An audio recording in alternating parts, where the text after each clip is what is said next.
You know, those bedroom colors just won't enhance your spirituality. Welcome to the New Spirit Radio Show by the Society of Novus Spiritus, founded by world-renowned spiritual teacher Sylvia Browne. Yes, I sure hope this is August 16th, because that's what I wrote, so I hope everybody agrees. Coming to you live from California, both NorCal and SoCal, are your hosts, Reverend Tom Bigley and Reverend Catherine Taylor, playing audio segments we call Messages from Spirit. Why? Answering the ultimate question, why are we here? And what is our purpose? These segments are recorded trance sessions from Francine, Sylvia's spirit guide. So for new people, Sylvia was a full trance medium, which means Sylvia contracted to let her and Francine's essences exchange places in Sylvia's body. This allowed Francine to share spiritual knowledge with us directly from the other side.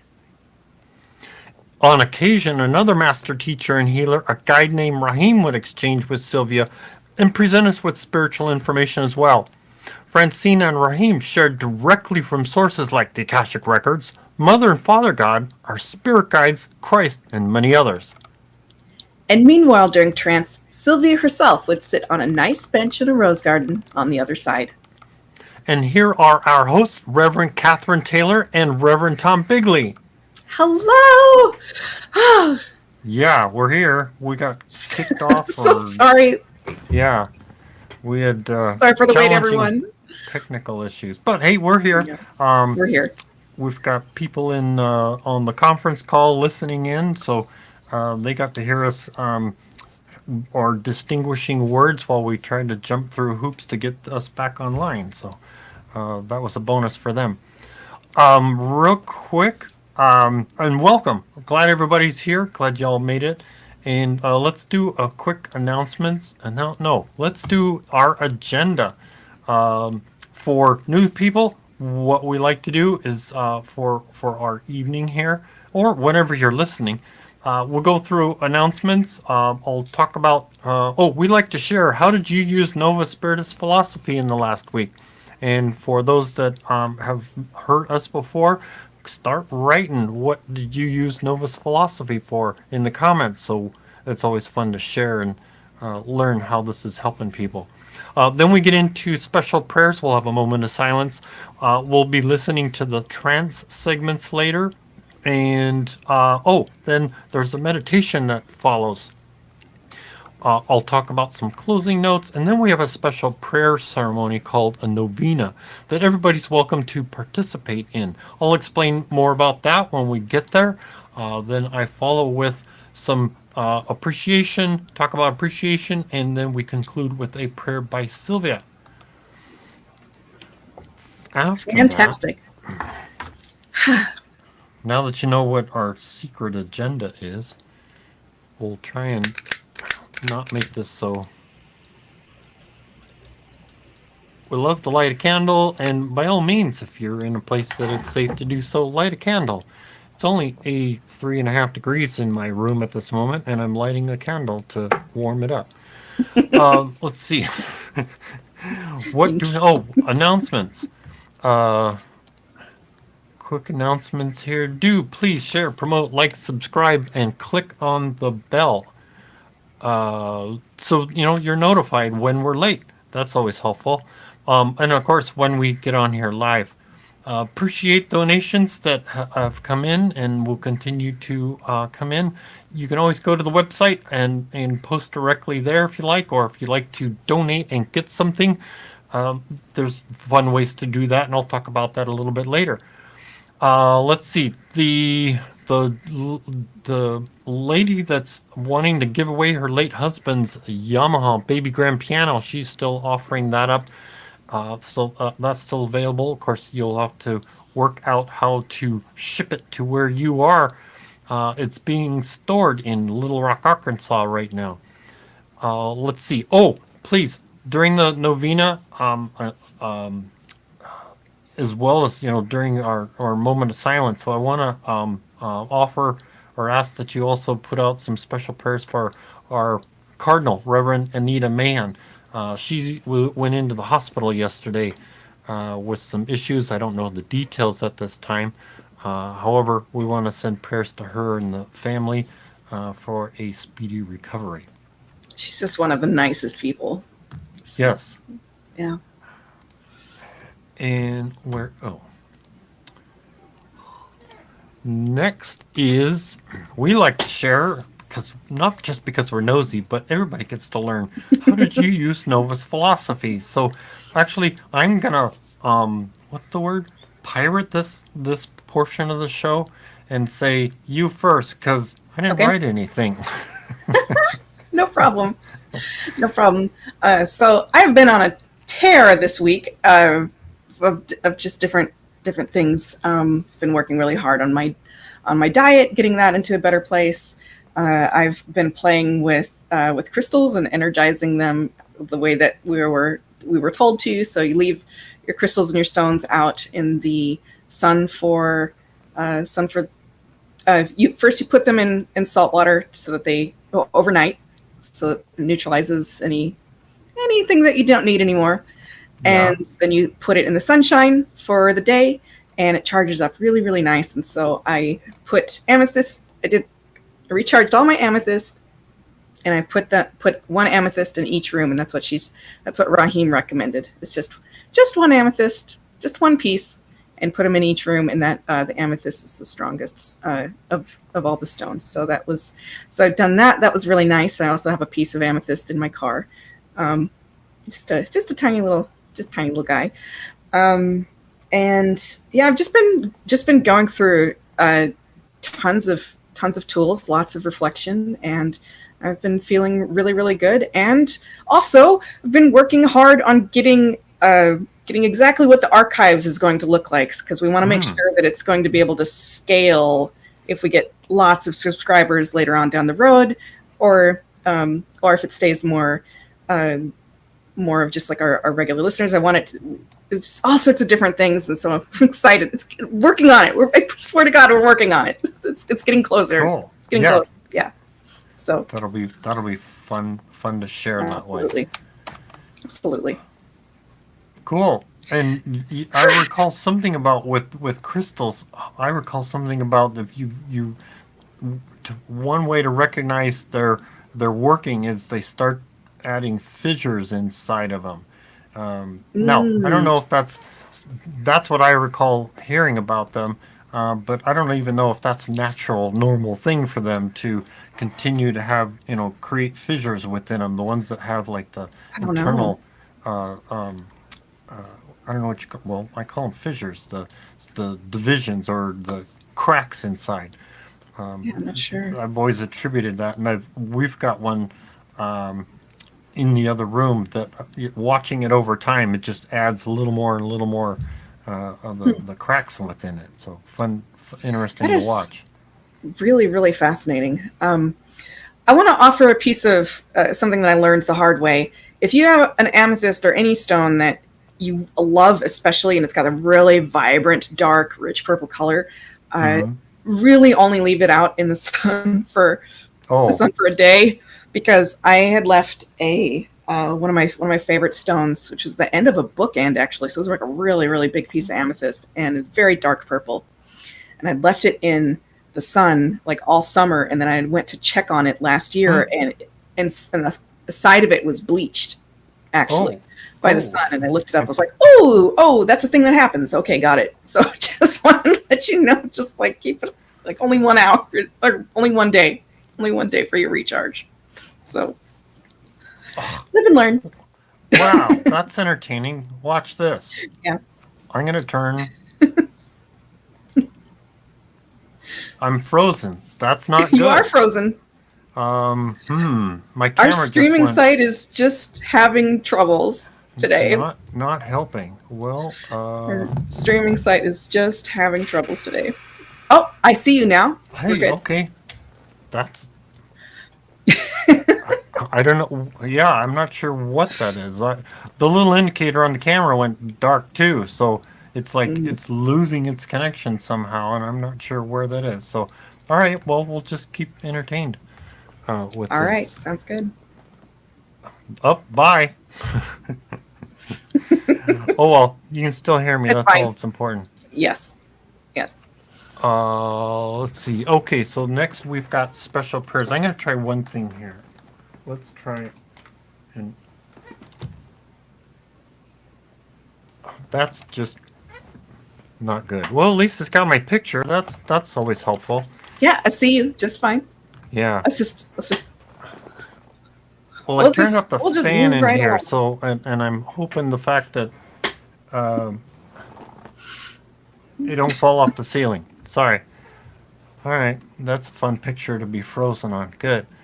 So now we've got special prayers. So for those of you, let's visualize the helpful outcome, like my camera working properly. Oh, then it froze again.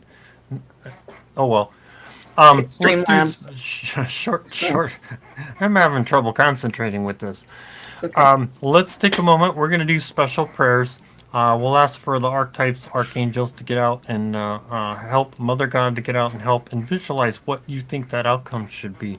And of course, we want to ask for um, the greater good, and get those prayers out there. So let's take a moment of silence. Of course, we'll ask for some special prayers for Anita Mahan, Reverend Anita Mahan, and anything else that you feel is would be helpful. All right, moment of silence.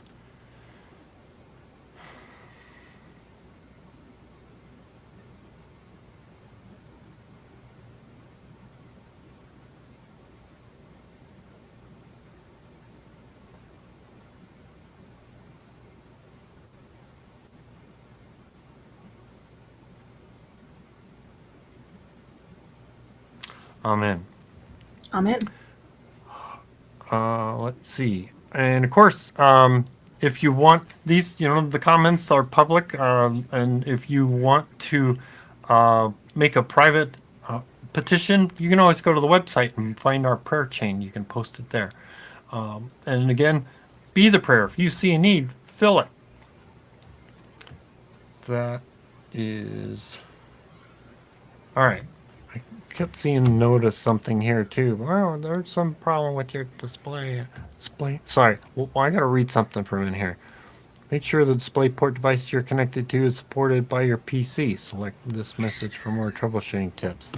Well, it has nothing to do with that. I have a problem with my camera, so I don't know why. Thank you, everyone, for your patience. Yeah. Um, Oh while you do that, let me you- read a few things. Sure. All right. You Well, can read, I'm ready and I'll to read. I'm ready to move forward. It's just I have this. Okay. I see on YouTube. I have this interesting frozen image of me on my screen. I'm a black image, so we're just entertaining ourselves here. Let's see. For the I think we're doing good on this one topic. But if you are streaming challenged, like I am at this moment, you can always go to the conference call. We have a special phone number for those of you that want to just listen in while we're live. Of course, this is the only time you can listen in on it. And that number is 888-534-2696. So you can listen while we're live. And I appreciate that you keep muted so that everybody has a wonderful session or gets to listen. Let's see. Now we get into the trance segments. Okay. And really quick, right before we do that, I would love to read a couple of comments. Just really quick. Darn, thank you. It's okay. It's okay. Here we go. So Jorge shares, I'm staying positive and thankful to God for everything, including the struggle and craziness of this life. Blessings to all. Well, blessings right back at you. That was a really nice thought. Thank you for sharing. Alyssa says, I charge my crystals on a full moon. Yeah. Oh, yeah. So even extra energy. I like it. Jill says, I heard that the cracking happens as it absorbs negative energy.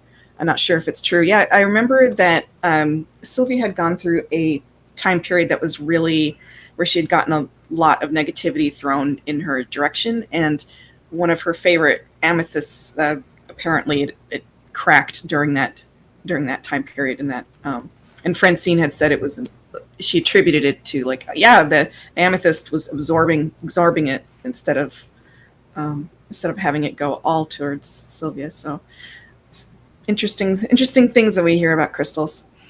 Thomas says, I asked Chris a question about some family members and got great insight and advice. That's fantastic. It's fantastic. And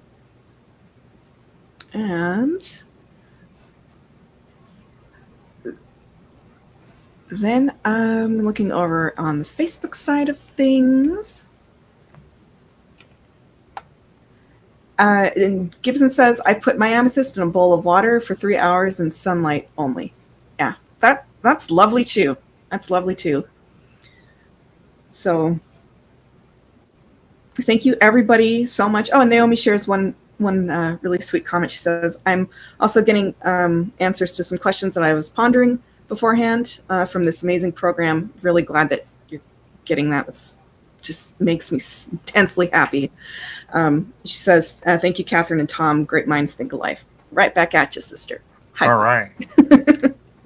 Awesome. And as a reminder, everyone, please do check in over at Discord.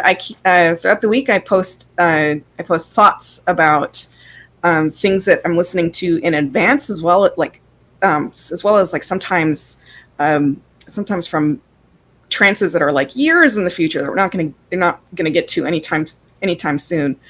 So I want to just have that be a place for us having extra dialogue during the week. So pop in, say hello. I always try to respond if I see you, and yeah, if you have any questions or any prayer requests or anything like that, it's a nice place to just have community. Thank you very much for that plug. And now I think we can get into trances. So this is a new trance with Francine, and she is going to talk today about, she's going to start talking today about a prophet named Josephus from 67 BC. And Gnostics were scribes because their temples kept getting destroyed. Knowledge was written so it could be mobile. And there's a direct quote from Francine, going inward to bring the outward in. And last note I have here is, after Earth, entities on the 6th level will go on to other planets to help over there. Cool. So that means... All right. Oops, hello. A little more technical difficulties here. Yeah. I think it's just one of those nights. We haven't had one of these in a while. I know, we haven't had one of these in a while. We're just technology that's not even necessarily our problem is getting wires mixed up. So. I think I'm organized here, other than YouTube shows my funny picture, a still of me, and then I'm you're black wonderful on my screen. That's helpful, but what I'm afraid of is when we come back from the trance, because I put up an image, so we'll find out. We'll find out. Let's see. It'll be an adventure. All right, here we go. Take notes. Here we go. In the year, as they say now, in the common era, about 67 years BC, there was a prophet by the name of Josephus. So he was very interested the other day in that there was a commentary about this person. Why it is so pivotal now at this time in your spiritual evolvement, and some of you that are not involved in the church per se, this will have just as much meaning for you also, is the fact that the Judaic and the early Gnostics, of which most of you are, and if you aren't, you already are, but you do not know it, because it just means seeker after your own truth and not putting up with the dogma of other religious societies or creeds that don't fit into your own. The Gnostics have always been the free thinkers and the liberals of the world. As you well know, they date back some 9,000 years prior to any what you call Christianity, although in all their beliefs they certainly were Christianized because they were of what Christ followed, the Gnosis, the Gnostic. The temples of the early Gnostics and Judaic, because the early Jews were Gnostic, did not become Judaic until the 5 first scrolls of the Bible were completed.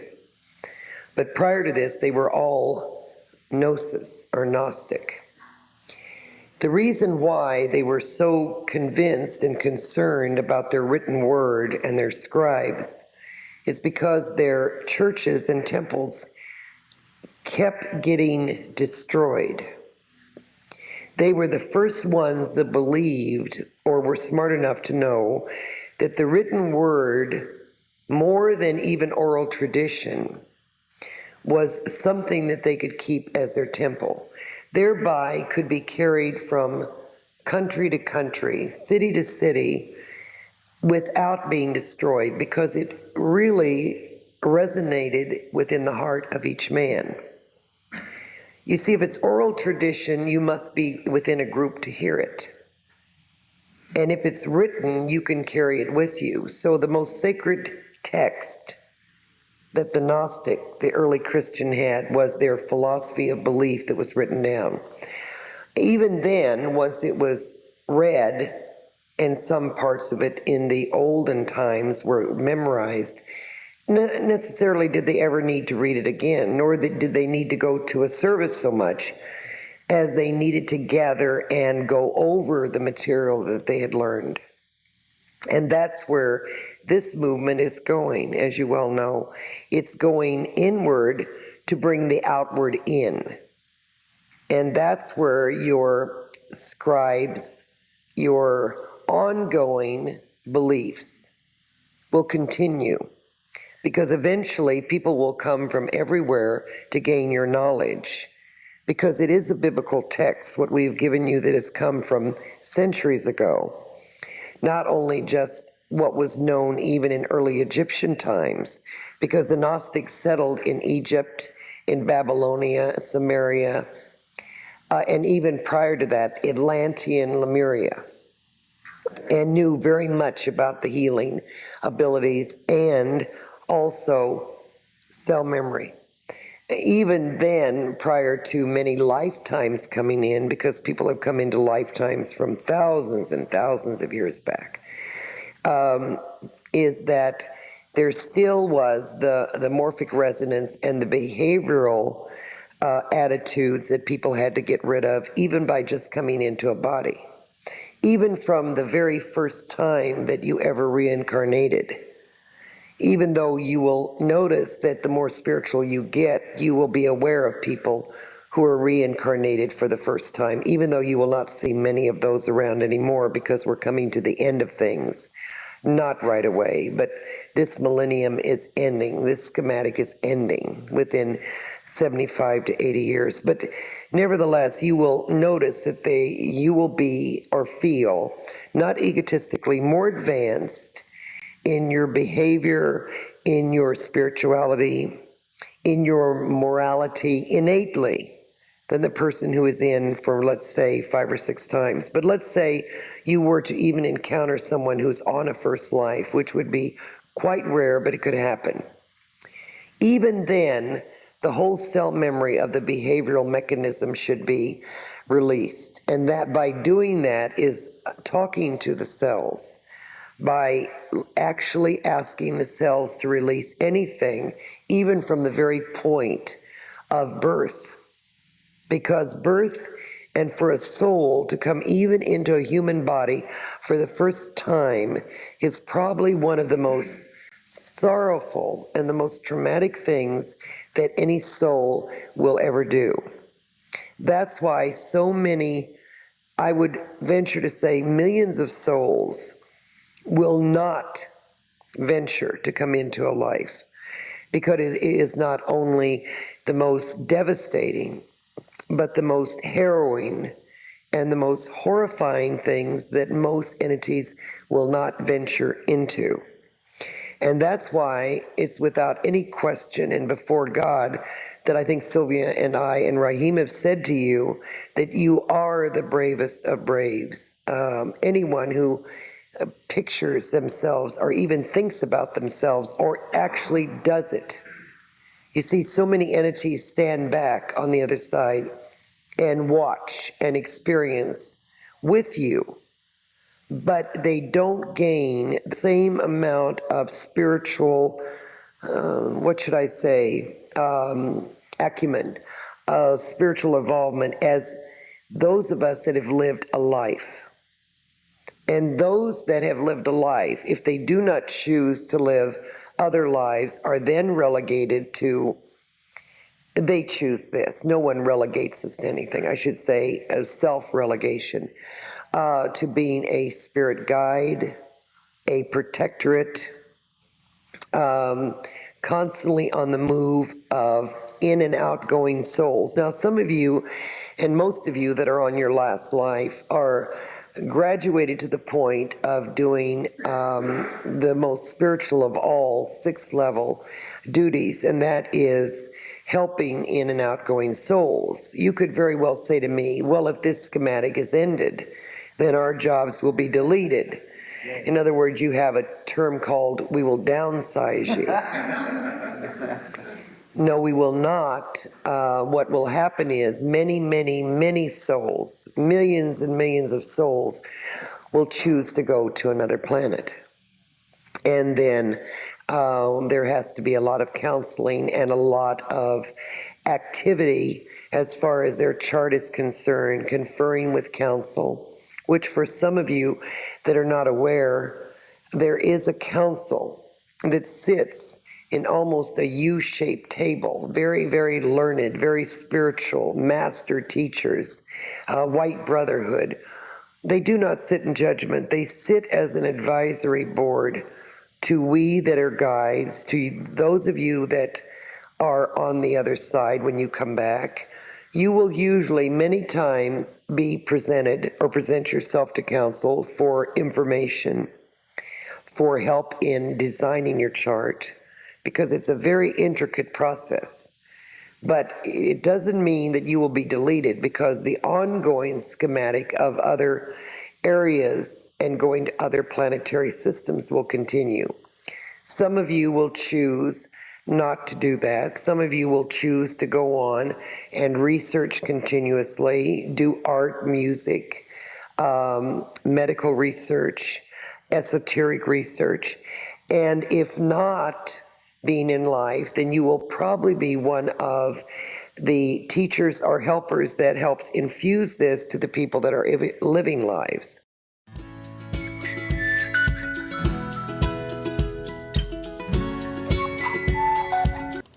Well, that's entertaining.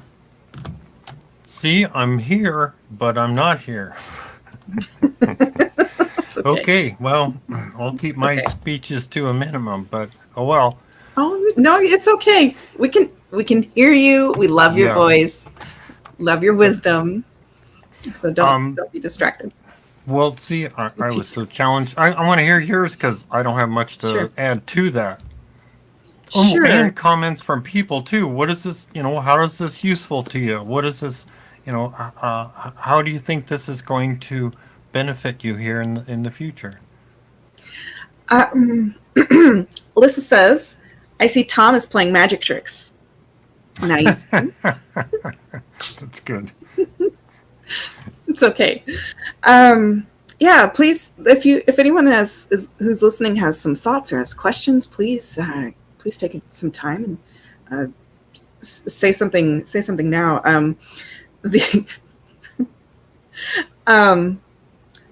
Old School says, it's okay, Tom, we know the face that goes with the voice, with a hug your way. So nice. Yeah. I really liked the idea, I really liked the insight about having to write things down because stuff keeps getting destroyed. Because if you think about times in your life, if you've had a more mobile life where maybe you were in one place for a long time and you have your friend group, and you don't need to necessarily, document a whole lot of stuff. Like maybe for folks like those of us who are a little bit older and grew up without cell phones, and we didn't have cell phones around, like documenting every single second. Compare that time period versus to the time period now, where we can document everything very easily and take pictures and have like this wonderful record of everything. Those are two very, very different time periods. And so if you're I'm imagining like living in a society, if you keep getting attacked and you have, neighbors who are very, very unfriendly come over and they burn all your, burn and wreck your village, and you can't be there anymore, then everybody scatters to the wind. And it's like, well, what do I have to remember those amazing conversations and those amazing moments, those amazing times together with? So it makes sense that early people would have gotten into the habit of writing everything down and making sure that it was documented, making sure everything was like copied over. It's like, these are our core values. These are our core philosophies. These are our core beliefs. And we're now able to take that information with us wherever the road needs to take us. And off we go, and we're okay. We haven't lost our culture, our core belief system. So that's what I was thinking of when she was talking about that. That's an interesting point about writing, carrying on, and that. Now, what's funny is that we've heard somewhere recently that oral tradition tends to be more accurate than the written stuff too. It can be, which is a fun sort of dichotomy to me. But it's I think of our evolution from early times. For me, my understanding, myths were part of oral tradition, and it was to explain or give an analogy of events or activities, or and it was a way of, you create these stories get retold over time. And plus the fact that our brains are hardwired for stories. We love stories. So those, I think, tend to stick better. And so we've gone from visual, because that's all we had. All we could do was draw dirt marks with sticks, but we had visualizations. We could tell stories and create visuals to remember things for a longer period of time. And then we go to written word. We pen, paper, chiseling on stone. We have written language to remind us of things, and the advancement of memory and communication, how it's evolved over time. Is for me, it's fun to see the changes. And oh my God, people get so nervous when new stuff comes along. And but we've also, what it appears to me is we've stepped away from creating our own visualizations, because it's outside of us. Yes, it's great to see things outside of us. It's great to see someone's wonderful paintings and admire it, but that's taking the visualization outside of us. And what did we do? We went to radio. Our attention's outside of us. We went to television. Our attention and visual attention's outside of us. And now we have our cell phones, or helping us. There's two sides. It's helpful, but it's also it's pulling our attention outside of us more and more, or I should say, more opportunity or more influence to pull our attention outside of us. When spirituality is typically about inside, going inside. So yes, I love technology, and I use it for storing stuff or storing information, just like many other people do, like my notes and pictures and photos and things like that we can review later. Yeah, and that's why I wanted to write down that quote of Francine saying in our last segment, going inward to bring the outward in. Yeah. Like, you have to slow down enough to reflect on who you are, what gets you out of bed, what your spark of joy is about, what your spark of interest about. Like, you have to go inward and have enough time to reflect on those things in order to have a better engagement with the world around you, is what that kind of feels like. And I just thought that was such an eloquent way that she said that, going inward to bring the outward in. So, and yeah, and part what we're trying to do is help create that. What is that sense of? If that's a new concept for you, the other fun thing to do is pester your guides and say, okay, help me understand that.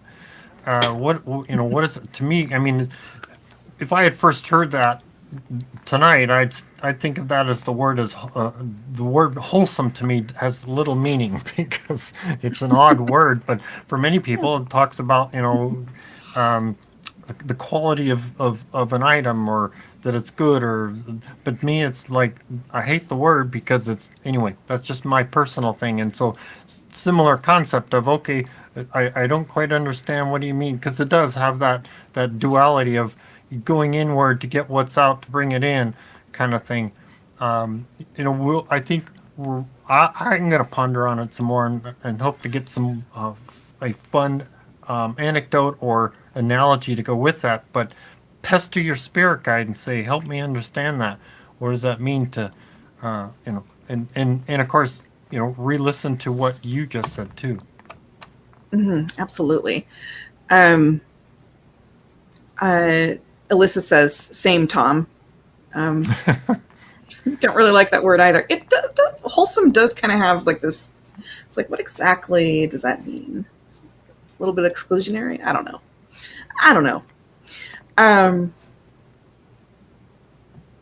So I'm looking over at the comments, and we've got a few comments. So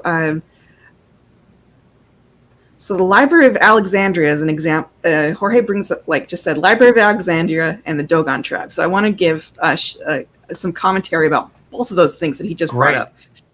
Yes. So Library of Alexandria was a place that was one of the ancient wonders of the world, is our understanding. It was a place where all of the scholars across the globe brought so many writings to be in one place. And what ended up happening is some crazy zealots decided that they were going to burn it all down. And that's exactly what happened. And so much information was lost. And so there is,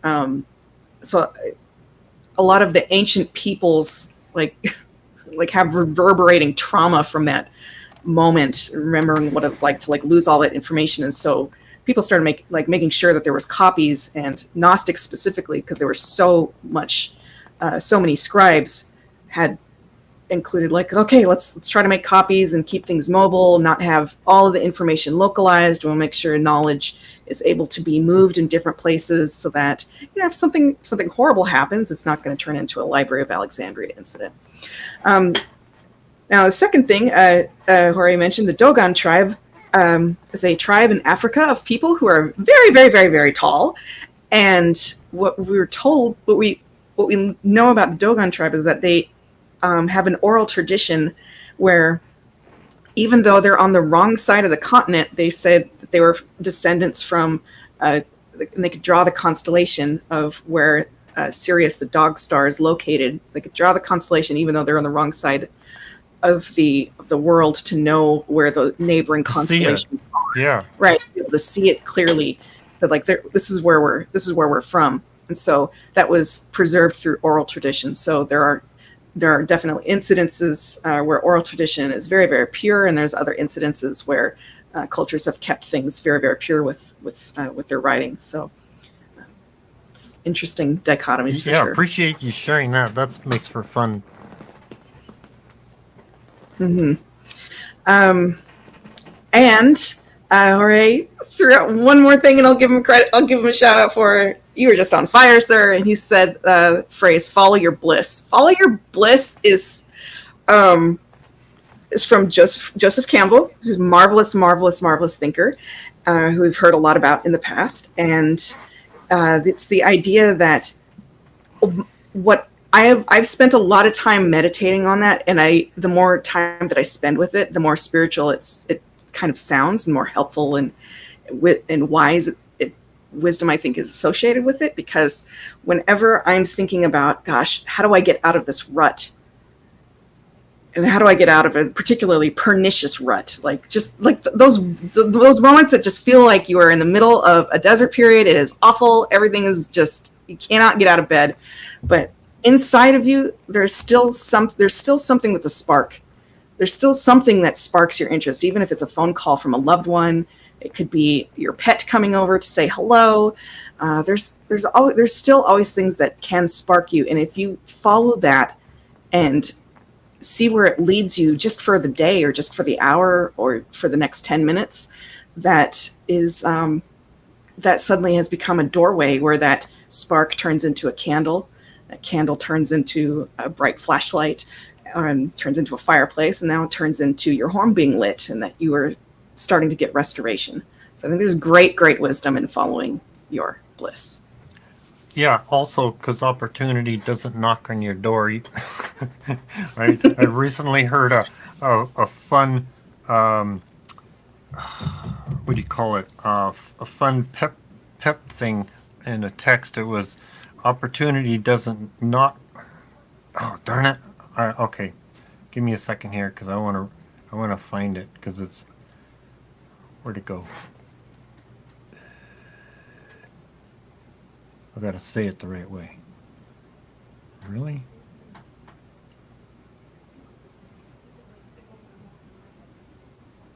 Oh, that's not helpful. Oh, It's something to the effect of, opportunity doesn't knock. You have to go beat the door down, or it doesn't provide, until you beat the door down. Oh, opportunity does not knock. It presents itself when you beat down the door. That's from, quoted as from Kyle Chandler, the actor Kyle Chandler. it's funny. It's funny. Yeah, sometimes, and windows of opportunity we've heard about before, that sometimes a window of opportunity is only around for a little bit and then it's gone. So if you see a window of opportunity, believe in yourself. Like you can have confidence in yourself. Reach for that and just go for it. See where it leads. We've got a question from Miss LJ. Miss LJ, I'm so happy to see you. She says, may I ask, are there any other spiritual instructors that you would recommend outside of the great Miss Sylvia Browne? Do you have any thoughts on that, Tom? I've certainly got people that I respect, and I've got people that I don't as much respect, but it's a separate conversation. That's a challenge, because we like to focus on Novus philosophy, and if you think of, one of the things that's talked about is, read everything, find out what is your truth, what resonates with you, because who was it? Somebody, Sylvia's, his I'm not sure if I should say study, but she's understood the Baha'i organization and their beliefs, and studied some other different things, Catholicism. She studied world religions. She just read everything.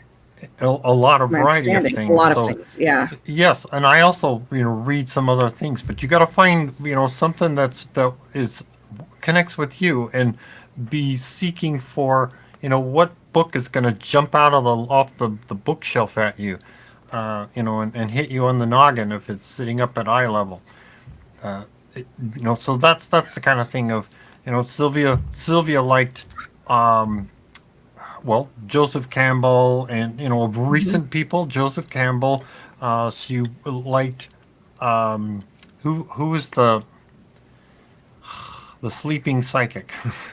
Oh, Edgar Cayce. Thank you. She liked Edgar Cayce, yeah.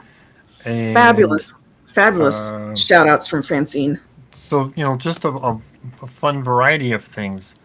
Yeah, I've read other material too, and it's like, okay, what is it that they're sharing that fits, that is similar to Novus philosophy, and I come back to that and say, yeah, this is our belief. This is how Francine. What? Another thinker that she held in very high estimation was Carl Jung, Oh, psychologist. Yeah. yeah.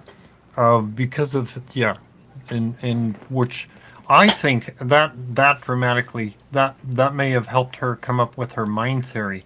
Other than the fact that she's psychic and talked with a lot of people and understanding of of things. Yeah, and I also I like to point out that Joseph Campbell had worked for Mr. Young. Oh, that's Helped incredible. helped him write a lot of the material. Wow. I don't know if it was just That's amazing. translation, but it was writing and organizing material for him. So interesting combination of knowledge. Very interesting. And also, I cannot recommend highly enough the Gnostic Gospels and basically anything that Elaine Pagels has ever written, because she's also been given shout outs by Sylvia and Francine, Yeah, that's which something is the Dead Sea Scrolls. we have a web page missing on our website called I think it's still missing is the recommended reading list. We used to have it on the previous website, and I still have the list. It's one of those project things that needs to get implemented. Here's one that I is going to be kind of next on the next thing that I sit down to read, the Gnostic Gospels of Jesus, to see what they see what I think about it. See what I think about it. Yeah. Yeah. I would also ask who is the question from? The question was from Miss LJ. And So I would also ask her, what has she read recently? It would be a fun thing to hear. What kind of things, what direction has she investigated? Yes, I'd be very, very interested. What other comments do we have? Other comments we have. Wasn't Joseph Campbell also the Joseph, as in Christ's early father? Yes, and he was he was father of Jesus, Joseph, and he was also Plato. So I'd forgotten that. yeah, I forget where I saw that, but I was like, what? Lost my. I think I dropped my drink that day. So they hold Joseph Campbell in very, very, very high esteem, and he's a bit difficult to read, but if you listen to his interviews, I feel like you can absorb. I know that I was able to absorb a lot just by listening to him talk about his own work and talk about his own life. I think is a very is a more accessible way to partake of Joseph Campbell's vision of the world. Mm-hmm. Just wonderful speaker. Oh my gosh, yeah. There's a huge series from PBS. Bill Moyer's interview with him was like it's almost like a documentary, several documentaries all in a large package. So that's something fun to investigate. Yeah, it's fantastic. What other comments? Other comments. Miss LJ says that I assume of people that she's been interested in learning more from is Wayne Dyer, Neville Goddard, Carl Jung, and Louise Hayes. And I don't recall us ever hearing about anyone outside of Carl Jung that was on that list. I've got my own opinions, but I haven't. Yeah, I know that there are. I'll just say this, because this has been on my mind as well. If someone is unable to be specific in their teaching, and it feels like it is at all controlling, and it feels like it is not giving like specifics, then that's something that you kind of want to be aware of and have a little bit of awareness of, because there are people out there that you can't know that. It is a mystery. or it's generic of, oh, the darkness is going to surround you, Yes. and Yes. but Yes. it will dissipate, and the smoke is coming around, and if it's generalizations about things, Or the world is that's going to get better. yeah. Oh, we're heading When into a dark time. right, Oh, that's inflation has been difficult. Like, yes, obviously. yeah. Going through So, this test pattern to raise spirituality. Well, yes, obviously. Like, it's but not specific enough. we've been doing that since we started incarnating on this planet. Yeah. And Miss LJ, I'll think about that list and I will get back to you. She asked, who do you listen to? So I'll think about that list and I'll get back to you. And We got to get I on would to love to the hear what you listen to as next. well on the side. So yes. Yeah. Anyway, back to Francine. And today, here we go. So for our second segment, we have we're gonna hear Francine talk more about infusion and work that you can do on the other side. So Salk, Jonas Salk, Edison, and other healers and inventors were infused. So Salk is the guy who came up with the first vaccines. So just as a reminder, and painting is a very high calling. During times of great stress and great spirituality, angels Seraphim and Cherubim join us. You can't put a rusty knife in someone's hand and have them heal. And Cherubim and Seraphim are the only entities that look neon. Nice. Very cool. So when your room looks like a disco after you've been praying, you know why. All right, here we go. Take notes. It's not just your spirit guide that does this.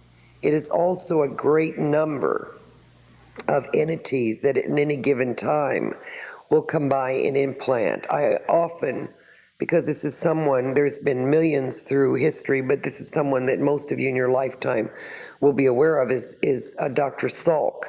And he was infused by a great doctor who came along and infused this, what we call the ticker tape knowledge, through his mind. Edison, many of the great healers and inventors. And you yourself will, as you advance spiritually, will get more of what we call this ticker tape knowledge, this light bulb that goes off, this ideas, the spirituality, the artistic ability will gain more. And for some of you, that doesn't mean necessarily just the painting, although that's a very high calling, but some of you will write. Some of you will find that the hands-on is very satisfying to you, because that's what most everyone did in Lemuria, Atlantean. We are seeing, by the way, something, not, and I don't want to say strange, but something that we have not seen before, at least not as long as this earth life has been around. And we're seeing a great descending of the Seraphim and Cherubim. Now, this is why I say this is very unusual, is through the archives and all of the records. There seems to be only times of not only great stress, but times when there is a big spiritual upsurge. That, and only that time, do the Seraphim and the Cherubim seem to descend to this planet, and I mean walk amongst. Now, descending would seem to say that we are in a higher plane. No, it just means descending to this low atmospheric condition. Because as you well know, we are on a plane directly on top of yours, approximately little bit less than 3 feet above your ground level. Our ground level is 3 feet higher than yours.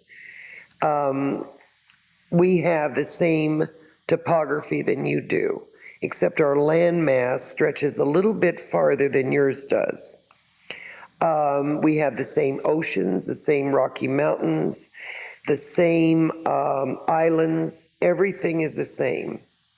The only difference is that Lemuria and Atlantis stand, which of course takes up some of the ocean. But as far as this, if you were to be now transported, not by dying, but transported to our domain, you might be a little bit thrown off to get your bearings, but you would immediately realize that the lay of the land is the same. You would get your north and south and east and west bearings. You could walk far enough in this part that you could go straight to your ocean. You could walk far enough this way to go to your mountains, so it would be the same. Why am I mentioning that the cherubim and the seraphim are descending to this lower level of atmospheric? Because you run at a very low, dense molecular rate. Because there is something magnificently happening in the spirituality of the Gnosis, the Gnostic. And that's why we are very excited. Because never before have I seen, and you may say, well, you're a spirit. No, just because I'm a spirit does not mean I know all things. The only person that knows all things is God. And most of the time, like I have said to Sylvia, the reason why I don't know all things is because I don't always know what questions to ask, even though I pore over records continuously, and as Rahim does. Someone made a very, very astute assessment or knowledge, which, not that anybody was trying to fool anyone, but someone had mentioned to Sylvia, and she had mentioned to me, that they thought that Rahim was part of council. Well, he is. I don't know if he ever wanted anyone. I don't think he was that shy about it. I think he's just, and I don't think he's that modest. I just don't think it, by no means. And nor do I think it really was of any note to him to purport himself to be of counsel. But he definitely is. That's just a side note.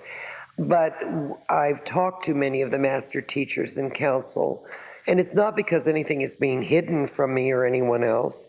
They just are aware of the great gigantic movement of, and I do think that the healing methods of cell memory, morphic resonance, the reincarnation aspect of this, spearheads the scientific world, the medical world, and the religious world for the first time to ever come to any meeting ground. And it really totally resides with Novus and with the teachers of Novus, protectively as it should be for Roger and John, as it is for me. And I am willing to stand with them on any issue in which this might be taken and prostituted.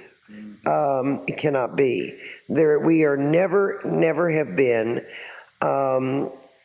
territorial, because we believe that things should go out and be scattered throughout the world.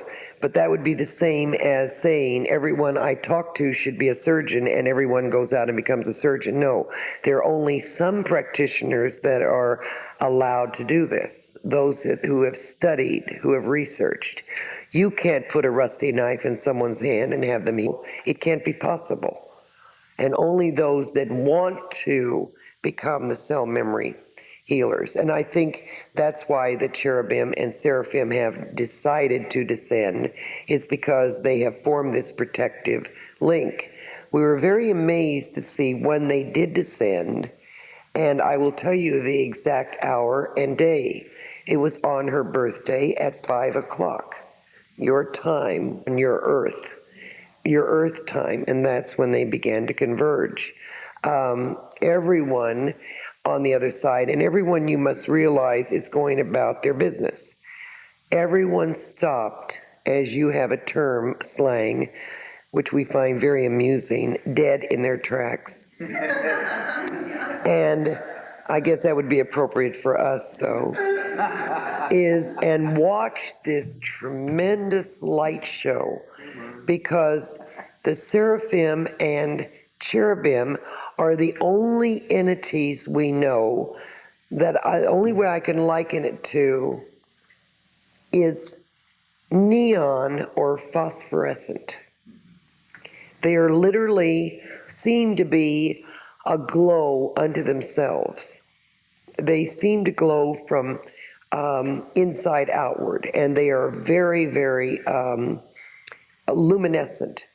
Now, when you watch this tremendous parade of these glorious, almost prism-colored entities descending, trails and trails of them circling and circling, we were just agog. And you must realize, on my side, we're used to many beautiful and wondrous spectacles, but we have never quite seen anything that was quite like that. It was just the most, it was awe-inspiring. It was almost like God's hand directed, and the sweeping color that came with it was just immensely. I don't know how to, it was like you say in your language, an epiphany. I found myself, as we all are in the state of grace and being, I felt myself welling up with it.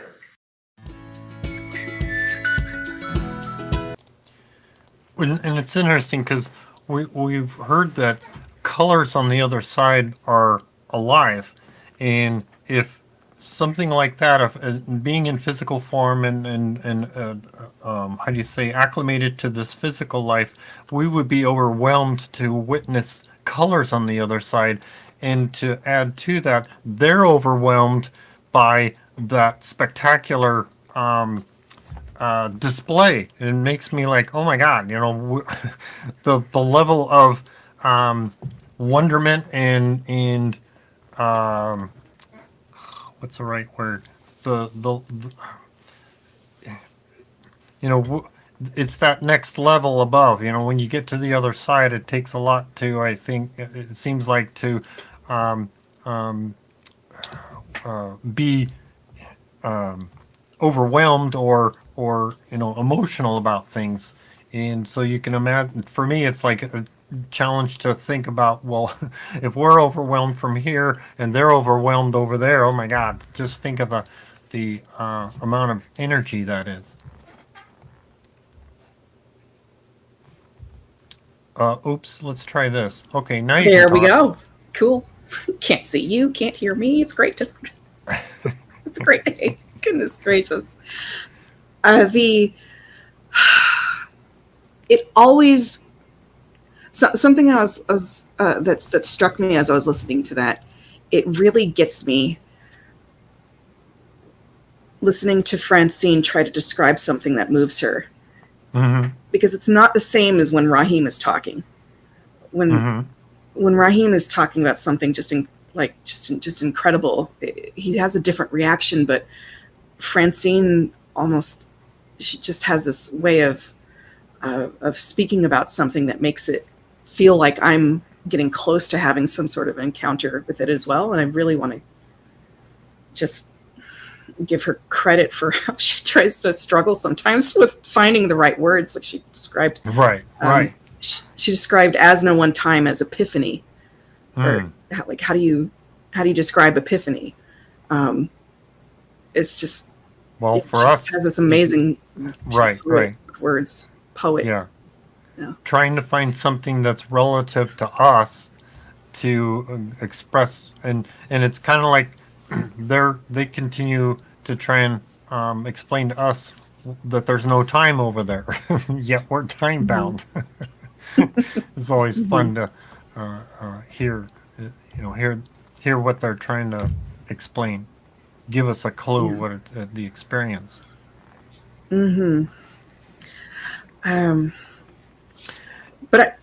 Yes. Anybody's gonna got a quick comment? We want to jump onto that last one here real quick. The last segment. We should do that.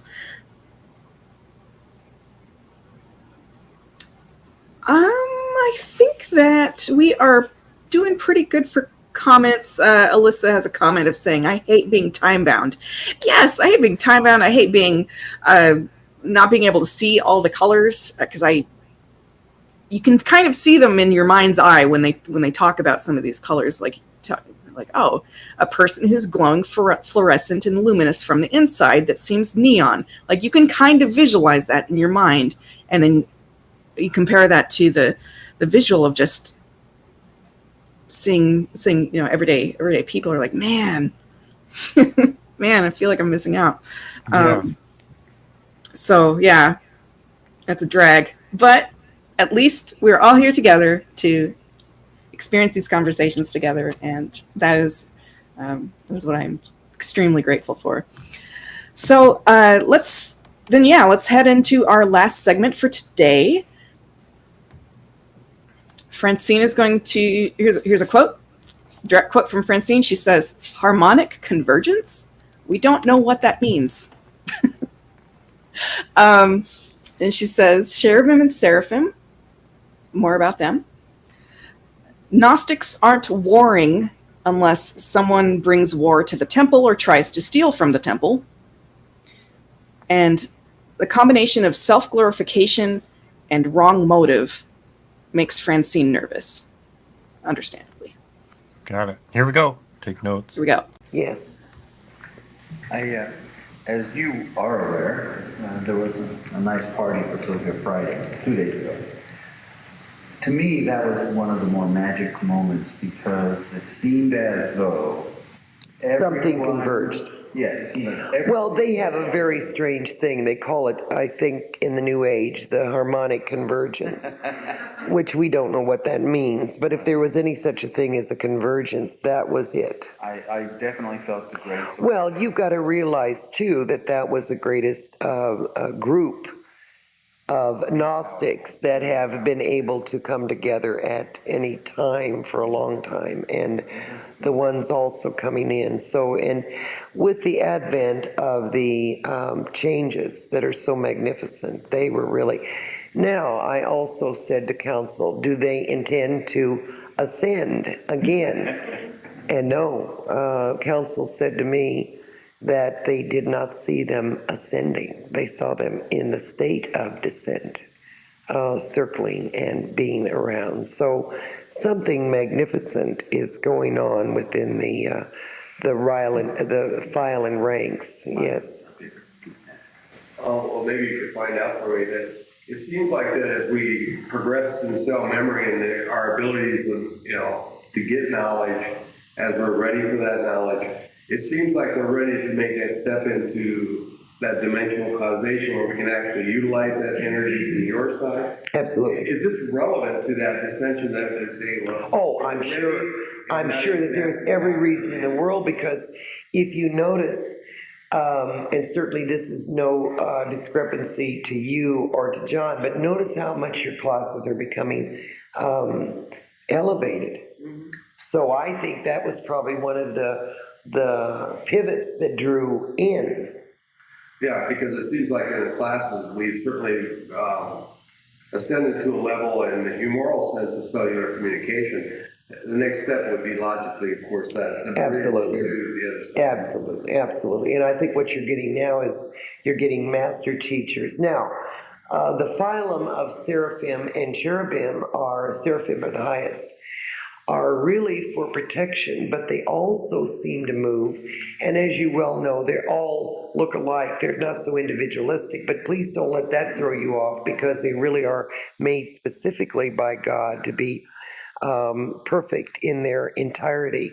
But they do carry with them conglomerately a great amount of wisdom. Now, combined with the cell memory and the new ministers and the Gnostic movement the way it is, I think this is what called them. This is what put out the call. And in calling them, and I think they're just as anxious as we all are to see that the wrong religious norms are cut off, the scare tactics, the false prophecies, the false God, the God of Yahweh, who was such a terrible God. I think in duty to their God as well as our God, but their God, I think they must have gotten not only direction, but as a body riled up with enthusiasm to make sure that this was not going to fall fallow this time. Well, you did coin the word protection, and you've seen some of the concerns that we're coming up against already. in the new. Oh, absolutely, yes. Yes, I do. I do see that, and that's a darkness, and it's got to be eradicated. And may I say this, with not pleasant words. Not pleasant words. Because there is a thing within Gnosis, as you well know, in the Gnostics that are warriors. They never war against anyone, but but you come to their temple and they will war against you. And now you have some people knocking, not only knocking, but furtively trying to steal from your temple. That's a blasphemy.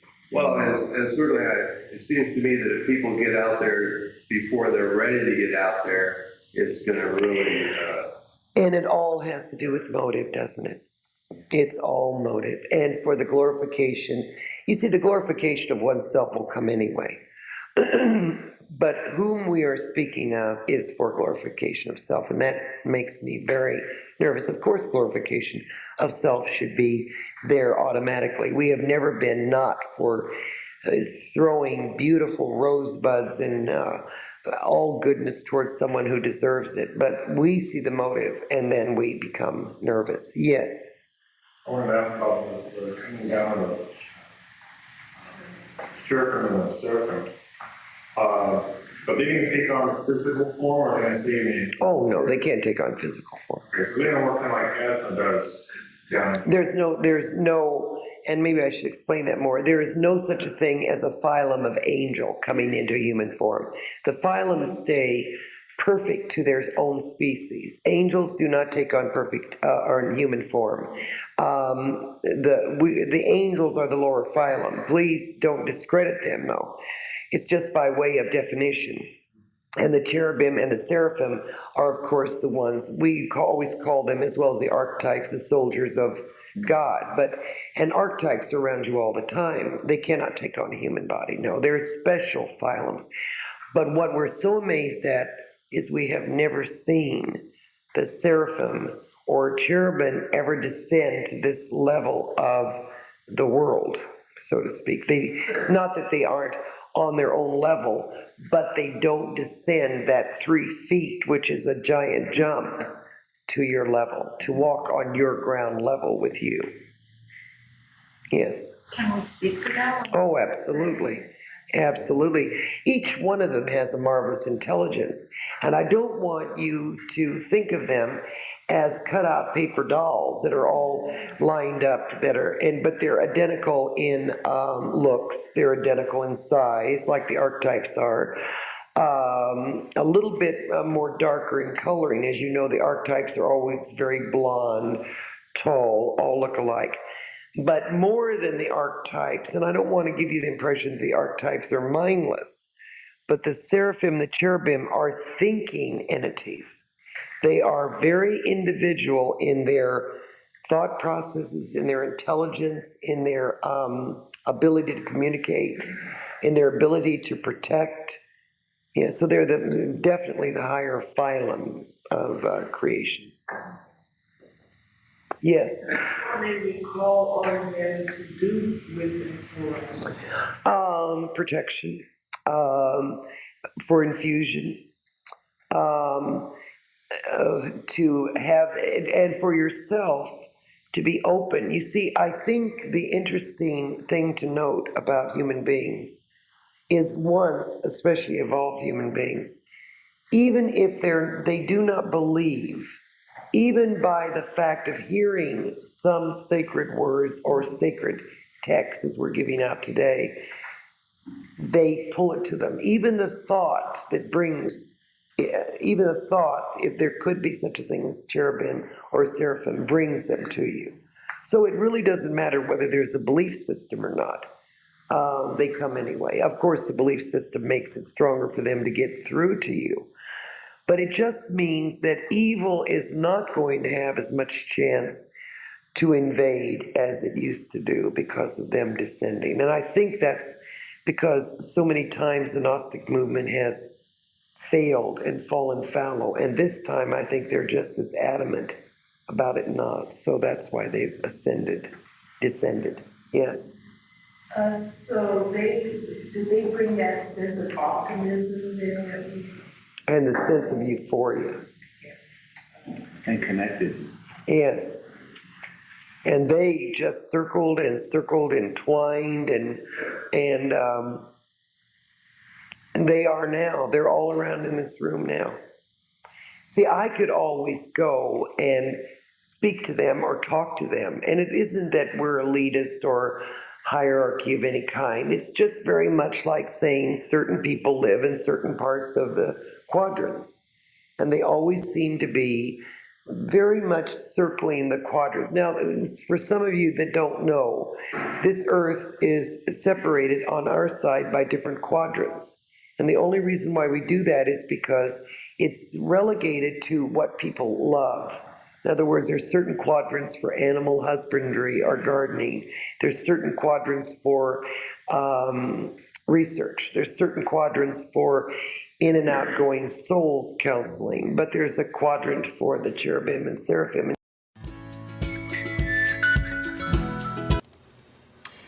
And I've realized that I haven't asked for their help in infusion, getting garnering the knowledge, things that would be helpful, benefit. How can I help others? And so that's something I gotta add to my request, my daily requests. Mm-hmm. I loved that idea. I loved a few things that she said that I want to highlight. It's related to what you just said.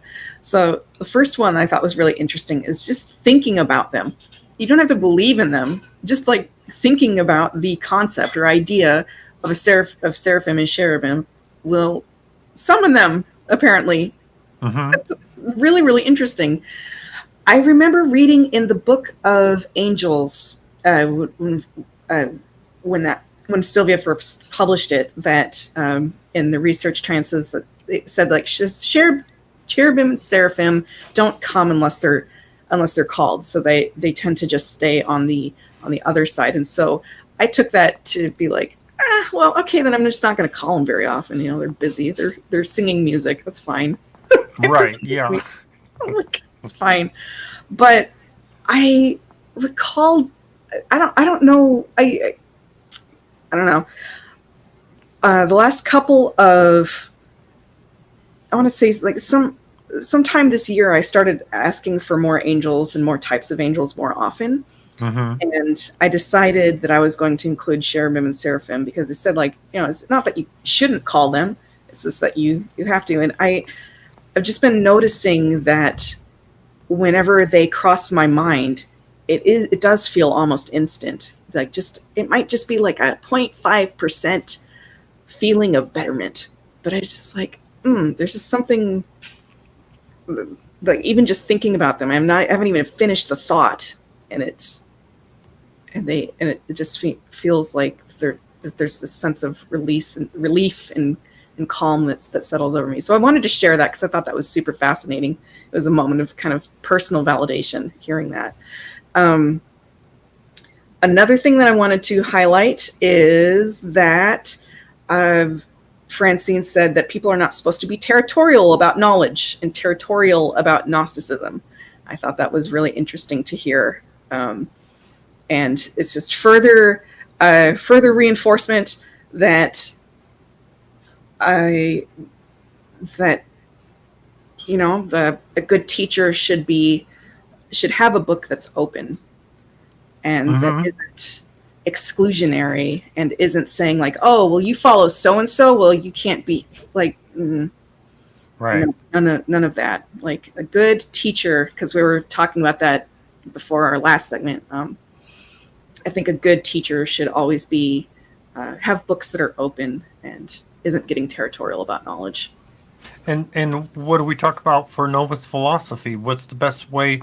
We're not supposed to stand on a soapbox and pound pots and pans and say, "Listen to me." What are we supposed to do? We're supposed to live by example. Yeah, absolutely. Live by example. Ramona says, "Good to know that. Thanks. You're super, super welcome." Alyssa says, folks over on YouTube are talking about the Book of Angels being available on as audiobook, and that there's some really pleasant meditations to listen to on like through the audiobooks of that are there from Sylvia. So it looks like Audible is one place where you can get the Book of Angels, so that's pretty nice. Gibson asks, what was the year where the Seraphim and Cherubim decided on their own accord that they were going to be with us and not just on the other side? So the date for this was October of 1996. So Sylvia's birthday was in October. So it was October of 1996 on her birthday, apparently. That's when that event took place. Kristen shares, I feel the same, Kat. That's really neat. I assume that was about what I was saying of like the instant you even like think about like the music angels, you just instantly feel better. Like, oh, just thinking about them. So that's cool. I'm glad I'm not the only one. And Alyssa says they also have some of the other books on other library apps as well, so you can check those out. And then Kristen says yes, instantly she feels just like a tiny bit better. So it has a similar feeling, like, oh, second you think of them, you feel just a little bit better. Nice. All right. Once again, I want to apologize to everyone for all of the technical challenges that we've had today. I know I'm just excited that we were able to be here and have a show. So happy to always see everybody every week. So thank you. And thanks for that means let's see. Okay, so that means we've got meditation time. So for those of you that want to participate in the meditation, we encourage people to sit with their feet flat on the floor and their palms upward on their laps, and find that wonderful space. And for those of you that need to pay attention to what you're doing, don't pay attention to us, but by all means come back and listen to these meditations in the on demand when it's appropriate. And for the rest of us, I gotta go find it. We're gonna do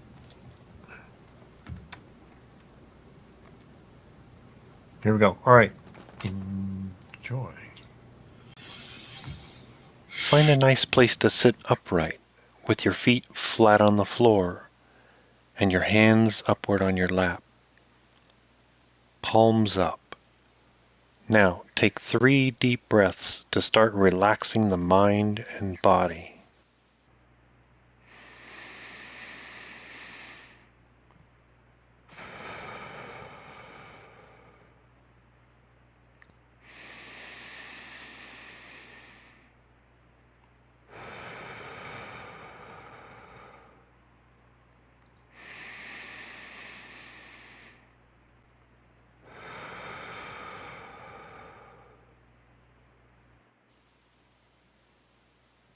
And now close your eyes when you're ready.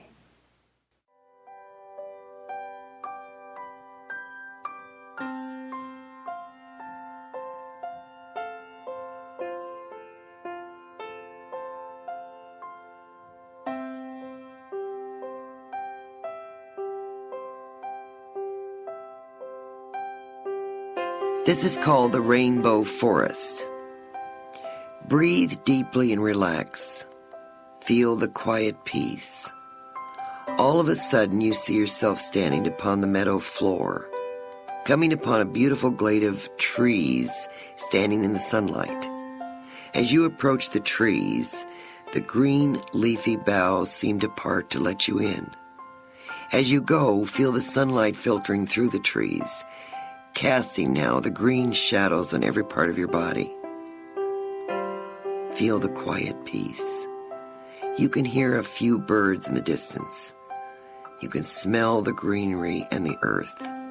The aroma of flowers hits you, heady and so very strong. Smelling gardenias, roses and pine. You walk in farther. The branches keep opening until you get to a circle of huge sentinel figures that stand almost like a cathedral. As you look up to the sky, you see the figure of the Mother Goddess, our beloved Asna, looking down on you and giving you strength. She descends through an opening in the treetops and hands you a golden sword of courage, love, will, and judgment. As the sun moves, prisms of color begin to descend upon you. First, a deep and beautifully spiritual purple rain falls, lighting all the terrain. Then a golden, almost iridescent rain falls over you, and you feel its touch. Now a pure white dove comes down and hovers above you, as it did over Jesus, and your voice says, "This person I am pleases Jesus." The Holy Spirit envelops you, and the colors crescendo down, suffusing you with the love of Mother and Father God. Energy comes up through the soles of your feet, and you come all the way back up to your conscious mind. All through the coming week, the dove will remain above your head as you remember this magical forest glade. Keep Asna's sword in your hand to cut away all ties of negativity.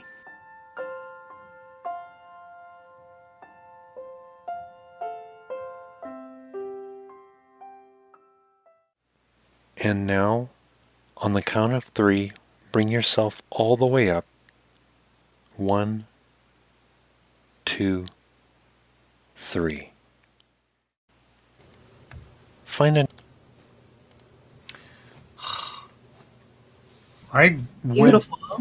beyond. It was like, okay, what was that about? I don't remember because I was like, out. Stunning visuals, and a very nice line to bring back and remember for the week. This person I am pleases Jesus. This person I am pleases God. There you go. That's something, I talk about towards the end here of, think of something to be appreciative of and carry that through the week. There's something that help keep you connected and feeling positive throughout the week. Fantastic. Cool. That was that. So if you have any questions about what we shared, feel free to post in chat or email us questions to cat@novus.org or tom@novus.org. And of course, we appreciate listeners, both live and on demand. Show your appreciation for New Spirit Radio by sharing, promoting, liking, subscribing, finding our websites, finding us on Facebook, on YouTube, if you haven't been there. That makes for cross media. Oh, there you go. Fun concept. Let's see. Yes, we have study groups. If you want to learn more about our philosophy, you'll get a monthly Sunday service CD and a newsletter. Matter of fact, the new ones just got posted.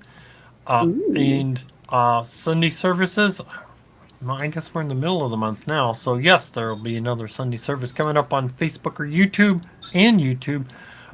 In addition, if you want to attend something that's live, you can post your email on the website and get an invitation that just came out to participate in these Reverend Ellen's special Sunday Zoom service or the Sunday live Facebook group where they host the live services on there. So next we have the Novena that I told you about. This is a special prayer ceremony given to us by Francine. Everybody's welcome to participate. And how this works is, I just started reading my notes here. One of the reasons I see this works is because this is also one of our tenets, our tenet number 10. Let no one convince you that you are less than a god. Do not let fear imprison your spiritual growth. And this novena helps emphasize that. And so we're going to say a phrase together. Doesn't matter when, where, how, because there's no time on the other side. We'll all say it together. And that phrase is, I am God. I am part of God. I am God. All things are possible because I am God. So we'll say that 3 times, and then after I'll let you know what we want to think about or ask for. And we'll do that 3 times, and I will guide you on this. Of course, visualize that we're all in this huge room together, holding hands in a big, huge circle, and we could even visualize that as that we're just nice pearls hanging around Asna's neck. And now let's start this out. Here we go. I am God. I am part of God. I am God. All things are possible because I am God. I am God. I am part of God. I am God. All things are possible because I am God. I am God.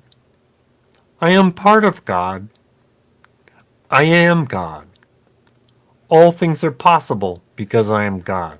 Now, ask for things for yourself.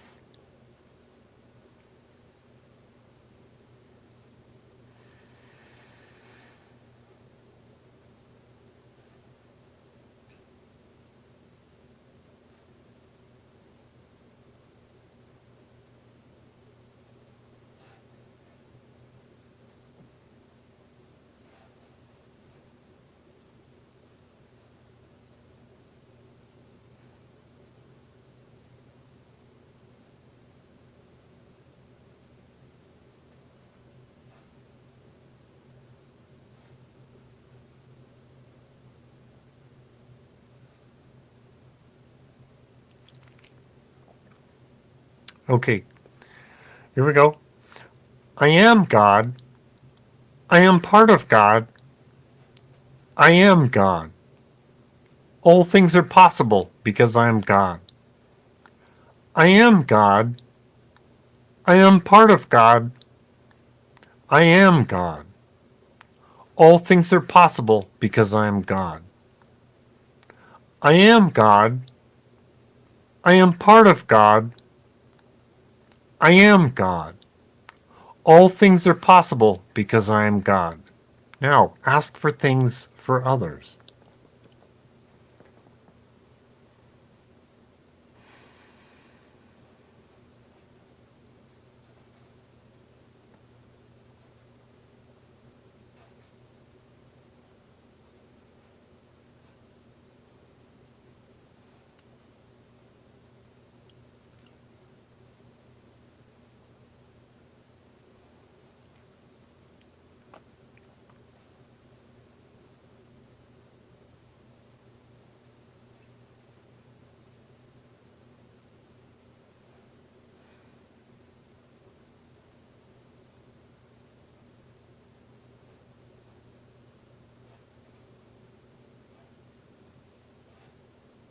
Okay, and the last one. Here we go. I am God. I am part of God. I am God. All things are possible because I am God.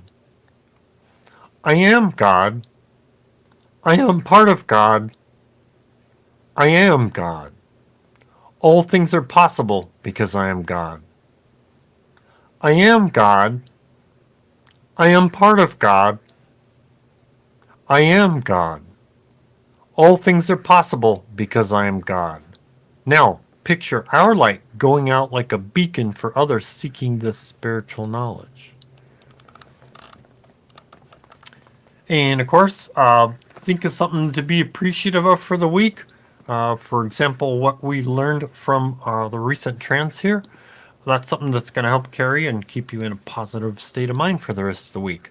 And of course, show your appreciation to Francine and Rahim for researching all of this wonderful knowledge. How? Using what we've been listening to. And of course, appreciate Sylvia for coming to this insane asylum of the universe to start this movement and for showing us how to get some peace of mind and grace while we're here. And Asna for helping us and protecting us, and Father God for providing the most prestigious school for us to experience, learn, and satisfy our unique spark of curiosity. Appreciate Bob Ingle for helping with some of the graphics and portion of the audio. And of course, appreciate Sammy and Javon for our wonderful intro-outro music. For the show, writing, setup, and hosting is Reverend Catherine Taylor. Editing, technical direction, and hosting is Reverend Tom Bigley. Now, a prayer by Sylvia. All right. Where'd I put it?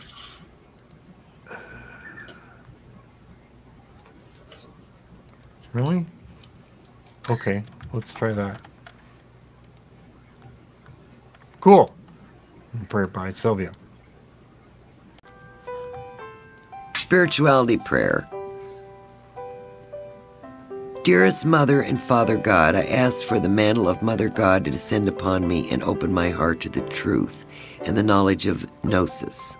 I ask for the divine and the intellectual knowledge of God the Father to not only stimulate my intellect, but to weld my emotions together so that I become like a point of light that illuminates many. But in so doing, I become illuminated by the wealth and infusion of knowledge that you will give unto me for the asking. I will walk each day in the light of the Holy Spirit. I will be a defender against darkness. I will not allow any grayness to enter my soul. I will have the right words to speak to those who ask for my knowledge and my truth. I will be a lighthouse that beckons to many. I will have an eternal light of love, perception, knowledge. I ask each day for patience to invade my soul, the peace that comes from knowing right from wrong. I will have comfort, knowing that I am secure because I'm moving onward and upward, gaining knowledge in my own spirituality. I ask each day for more infusion. I ask each minute, each hour of the day, that I become a soldier, a warrior in the pursuit of the truest form of Christ's teachings. I ask this all in the name of the Mother, Father, Son, and the Holy Spirit. Hallelujah. Amen.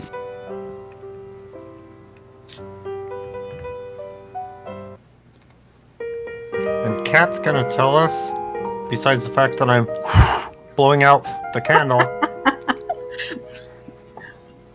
Quote from Jesus in the Gospel of Thomas. For so long we have Jesus said, "Let him who seeks continue seeking until he finds.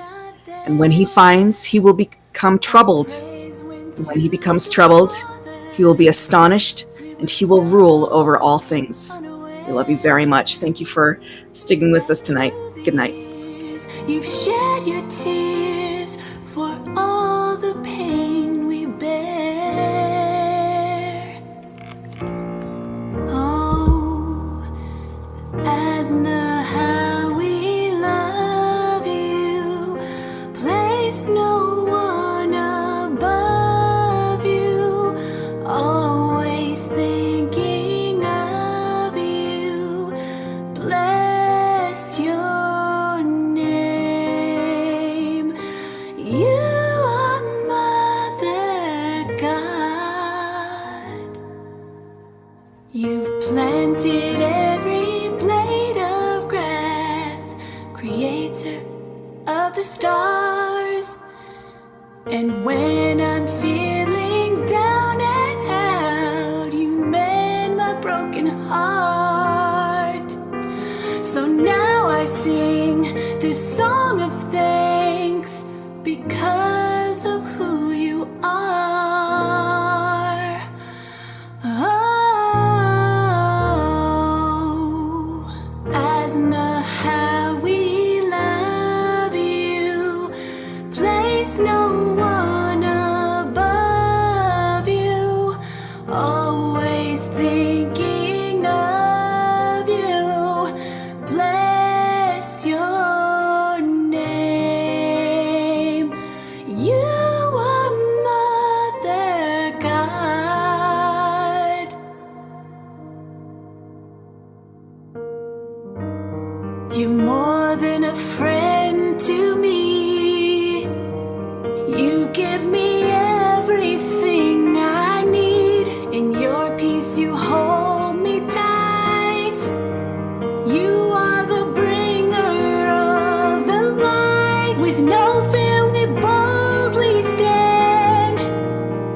'cause you hold this world in your hands. You are the truth, you are the hope and love we never knew.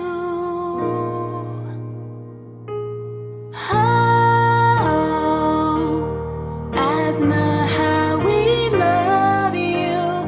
Place no one above you. Always thinking of you. Bless your name. You are Mother God. Mother God.